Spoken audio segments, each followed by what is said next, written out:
Nous avons donc tenu aujourd'hui le premier conseil des ministres du nouveau gouvernement sous la présidence de son Excellence le capitaine Ibrahim Traoré, président du Faso et chef de l'État. Au-delà des rapports qui ont fait l'objet d'examen au cours de ce conseil des ministres, nous avons reçu de la part du chef de l'État des orientations et des instructions précises sur la dynamique qui doit être donc enclenchée et surtout qui doit encadrer la poursuite de la mise en œuvre donc du plan d'action pour la stabilisation et le développement au cours de l'année 2025. 2025 donc qui est une année charnière et les instructions précises du chef de l'État peuvent être réunies autour de 3 points précis.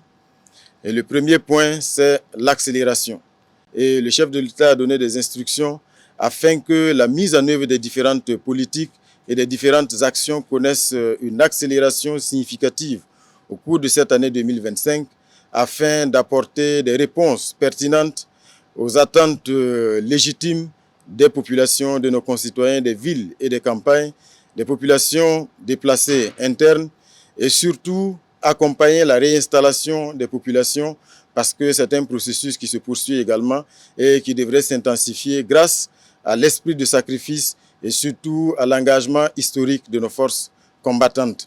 Cette accélération donc doit se mener à tous les niveaux et chaque département ministériel doit s'atteler à faire en sorte donc que nous puissions donc passer à un autre rythme de mise en œuvre des différentes politiques et des différentes actions. La deuxième instruction concerne les questions de lutte contre la corruption et de lutte contre les mauvaises pratiques dans l'administration.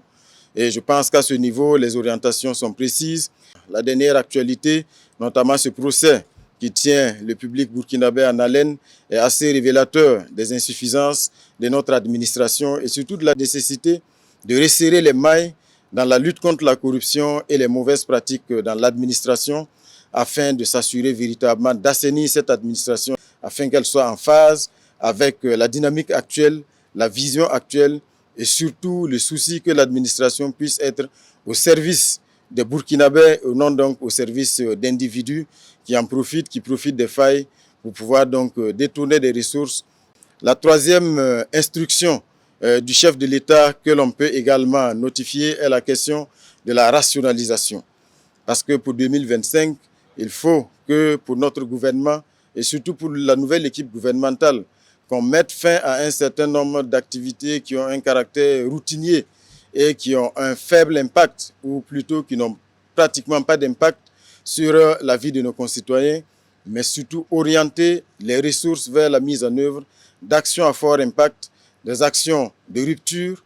et éviter donc ces actions routinières qui sont budgétivores et sans réel impact sur nos concitoyens. Donc ce sont des orientations et des instructions qui devraient donc être le fil rouge de la mise en œuvre du plan d'action pour la stabilisation et le développement au cours de l'année 2025 et surtout qui sera donc